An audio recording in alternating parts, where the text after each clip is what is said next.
ദക്ഷിണ ചൈന കടലിൽ ഫിലിപ്പീൻസും ചൈനയും തമ്മിൽ മാസങ്ങളായി ഏറ്റുമുട്ടുകയാണ്.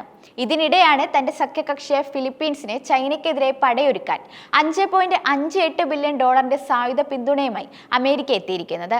അമേരിക്കയുടെ ഉടമ്പടി പ്രകാരം ഫിലിപ്പീൻസിന് 20 F-16 ഫൈറ്റിംഗ് ഫാൽക്കണുകളും അനുബന്ധ ഉപകരണങ്ങളും ഉൾപ്പെടുന്ന വിൽപ്പനയ്ക്ക് അനുമതി നൽകുകയാണെന്ന് സ്റ്റേറ്റ് ഡിപ്പാർട്ട്മെന്റ് അറിയിച്ചിരിക്കുകയാണ്. രാജ്യത്തിന്റെ സൈനിക നവീകരണ പരിപാടി ഹൊറൈസൺ 3യുടെ ഭാഗമായി 40 യുദ്ധവിമാനങ്ങൾ സ്വന്തമാക്കുമെന്ന് ഫിലിപ്പീൻസ് നേരത്തെ അറിയിച്ചിരുന്നു.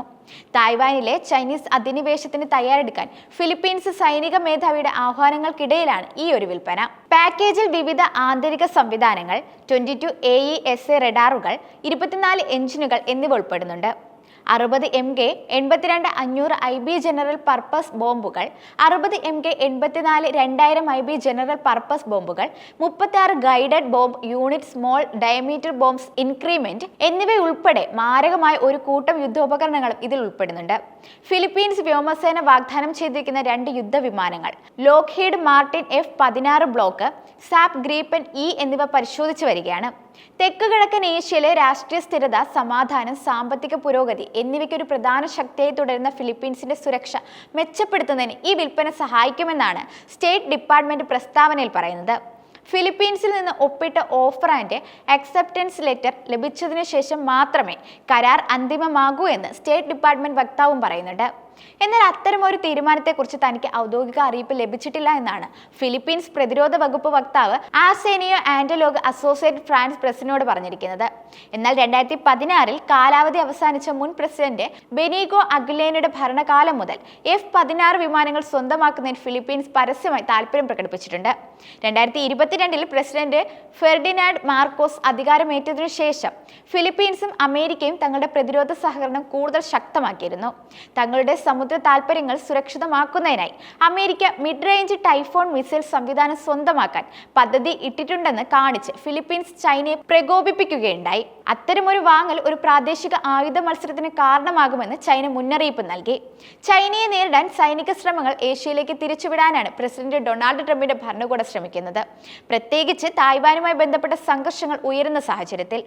റഷ്യ യുക്രൈൻ സംഘർഷത്തിന്റെ ബാക്കി പത്രങ്ങളും മിഡിൽ ഈസ്റ്റിലെ അരക്ഷിതാവസ്ഥകൾ ഒരു ഭാഗത്ത് നടക്കുമ്പോഴും ചൈനയിലേക്ക് ശ്രദ്ധ തിരിക്കാൻ അമേരിക്ക നിർബന്ധിതരാവുകയാണ്.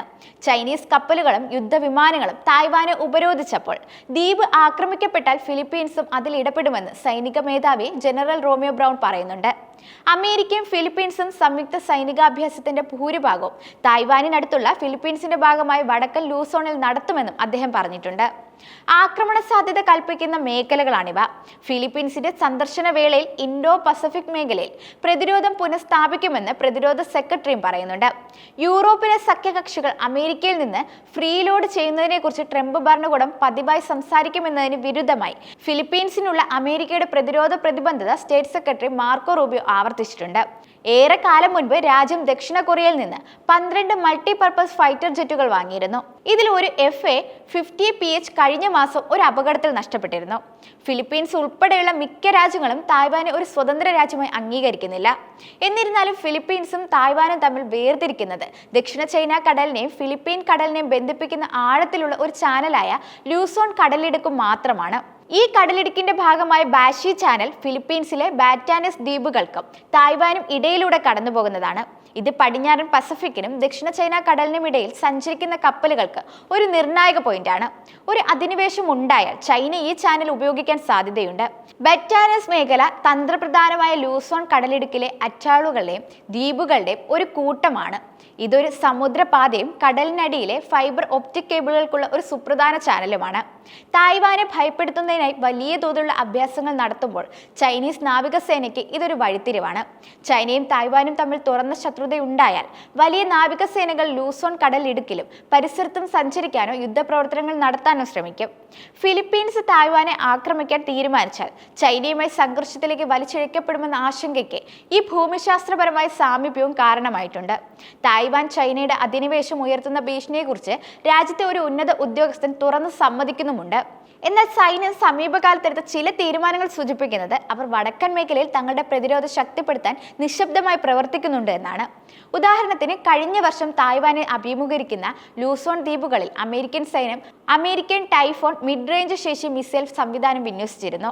കഴിഞ്ഞ വർഷം ഏപ്രിലിൽ സൈനികാഭ്യാസത്തിനായി ഈ സംവിധാനം വിന്യസിച്ചിരുന്നുവെങ്കിലും ഒരിക്കലും രാജ്യത്ത് നിന്ന് പിൻവലിച്ചിരുന്നില്ല. ദീർഘദൂര മിസൈലുകൾ കൊണ്ട് സജ്ജീകരിച്ചിരിക്കുന്ന ടൈഫോൺ സംവിധാനത്തിന് ദക്ഷിണ ചൈന കടലിന്റെ വടക്കൻ ഭാഗത്തുള്ള ഹൈനാൻ ദ്വീപിലെയും ചൈനയുടെ തെക്കുകിഴക്കൻ തീരത്തെയും തന്ത്രപ്രധാനമായ സൈനിക ലക്ഷ്യങ്ങളെ ആക്രമിക്കാൻ കഴിയും. യൂറോ ഏഷ്യൻ ടൈംസ് മുമ്പ് വിശദീകരിച്ചതുപോലെ ദക്ഷിണ ചൈന കടലിലുടനീളമുള്ള നിരവധി ചൈനീസ് സമുദ്ര ലക്ഷ്യങ്ങളെയും കൃത്രിമ ഔട്ട് പോസ്റ്റുകളെയും ആക്രമിക്കാനും ഇതിന് കഴിയും. 2023 ഒക്ടോബറിൽ ഫിലിപ്പീൻസ് നാവികസേന ബറ്റാനിസിൽ മാവുലിയസ് ദ്വീപിൽ നാവികസേന ആരംഭിച്ചു. മാത്രമല്ല ബറ്റാനിസ് ദ്വീപിൽ സിവിലിയൻ തുറമുഖം വികസിപ്പിക്കുന്നതിന് അമേരിക്ക മാർക്കോസ് സർക്കാരുമായി ചർച്ച നടത്തുന്നുണ്ടെന്ന് അനുമാനിക്കപ്പെടുന്നു. ഫിലിപ്പീൻസിനോട് ഈ തീക്കളി നിർത്താൻ ചൈന നേരത്തെ മുന്നറിയിപ്പ് നൽകിയിരുന്നുവെങ്കിലും അതൊന്നും വകവയ്ക്കാതെ അപകടം ക്ഷണിച്ചു വരുത്തുക എന്ന നിലപാടിലാണ് രാജ്യം ഇപ്പോൾ ഉള്ളത്.